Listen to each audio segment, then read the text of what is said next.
Hiya guys, we're back. Another hot take of Middle-earth. Takes of Middle-earth. What have you got for us this week? Well, first things first. Good start again. First things first. Thank you for all of you that have subscribed and have watched our last hot take. Can't believe how many of you have decided to listen to our random waffles. It's They're lovely. good, isn't it? They're good.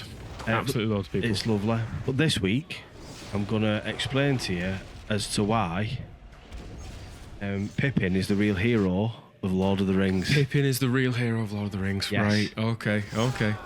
Because without Pippin, nothing would have happened. Right, I'll explain. Go on, So, give us the logic. he's the most important character. So, this is specifically the films. This I have is got our notes as well. Peregrine Took. Young Mr. Peregrine from Took. Yes. Funnily enough, he's the youngest Hobbit, but the oldest actor, which I didn't know. Yep, Billy Boyd. Oh, we're on. I'm shooting a mage. So, basically, the first thing he does was, if it wasn't for Pippin in the prancing pony going, bargains, I know a bargains, then Frodo wouldn't have ran over going, shut your face, which would have meant that there would have been no need for Aragorn to get involved. Right. If Aragorn doesn't get involved, then the Nazgul don't come. Nazgul turning up showed the hobbits relay that actually this is a really credible threat. None of that happens if Pippin can keep his mouth shut. Okay. So there's point one. I'm winning Okay. so far. And then second point I've got is we get to the lake with the Watcher in it, Yeah. which is, I believe, the Lake of Cyrano. Or that could have been a rugby player. Who knows? Doesn't tell you. He does play for sense. The lake of somebody. Yeah. Definitely a body of water. It is definitely a body of water with a giant horrible octopus in it. That then means that the Watcher attacks. Yeah. We know this. And because the Watcher attacks, he destroys the exit. So they've got no option but to go on a 4-day hike through the dark. Yeah. So again, he's forcing them down that rabbit hole. This then leads me on to my next point. Oh, you did to me what This brings me on to the next point. Shut your face.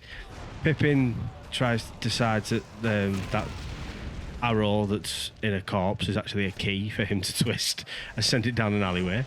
So he does that. That's not a great... Send it down an alleyway. Well. So he does that. The arrow that's in the dead guy. Yeah, he kind of tweaks it and he goes, Yeah. and then it takes a bucket with it and stuff. Why it was ever changed to a bucket, I think, is something that needs to be explored with HR. But moving on. He then... That was a good shot. I shot you in the knee. Which then brings the Balrog, so they have to run for the Bridge of Khazad-dûm. Okay. Because of that, Gandalf dies. If Gandalf doesn't die, he doesn't come back as Gandalf the White. If he doesn't come back as Gandalf the White, Theoden never gets free of Saruman. Yeah. So because of Pippin tweaking a corpse, Theoden is broken from the spell of Saruman. Okay. Okay, you with me so far? Right? Yeah. Ergo, Pippin is... Thanks to Pippin, we have Gandalf the White, basically. Then, they say, oh, that's you. They then sacrifice themselves in the woods. Thank you. They then sacrifice themselves in the woods to the Uruk-hai. Yeah? Right. With Frodo and Sam are trying to get away. Potentially, if they don't do that, Frodo and Sam never get away. Saruman gets the ring. Thank you, good night. So there's another example. But that also means that because Merry... To be fair, Merry does get some props here as well. But because Merry and Pippin do that, then they're with the Uruk-hai. Now they're with the Uruk-hai, they rip the Pippin tooths off his... Yes, God, shut him in the back. He takes off the pendant that Galadriel gives him. Get away from me. Don't like it. Oh, yes. Sorry, I will get back to my point in a minute. This is just really intense. So because he rips off his brooch, the three hunters can find him. Yeah. They know they're going the right direction, gives them hope, makes them carry on. Lovely stuff. Which makes them run into the door, hear him. Right. Carl Urban. This is so much more in depth than I expected. What's worse, the fact that it's in depth or the fact that I'm actually winning you over? So That it's making perfect sense. So Carl Urban, we love him. Great. Yeah. If you haven't watched The Boys, do so.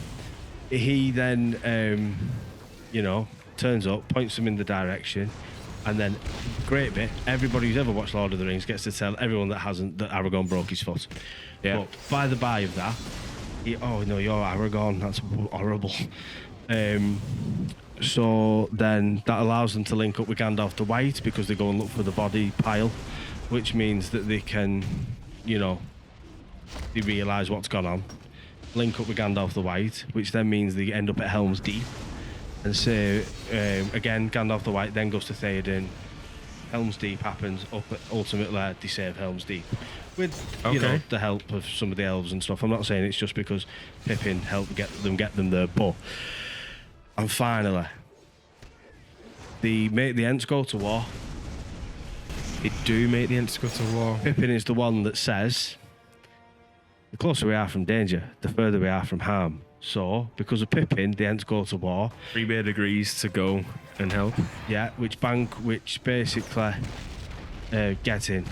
Didn't think that was going to work. It did absolutely zero damage to you, though. Oh, no. That means that they get to Isengard, that gets destroyed. Then the Palantir happens. So they pick up the Palantir. If it wasn't for Pippin looking at the Palantir, Aragorn never grabs hold of it. So up until that point, Sauron is completely oblivious to the Earth of Elendil. He's no idea. That's how they know that he's got a hobbit's got it, which means that without Pippin doing that, the Earth of Elendil is absolutely of no interest to Sauron. Sauron. Getting that wrong a lot today. That's a cardinal sin, that, isn't it? No, what are you doing? Jesus Christ. So he becomes actually bothered by Aragorn and the power of Aragorn, which means that the actual distraction tactic at the Black Gate happens in the first place. But also, if Pippin doesn't do everything he's done with Rohan and look at the Palantir, he never ends up going to the White City. So he never becomes the Tower Guard. So he's never there to light the beacon.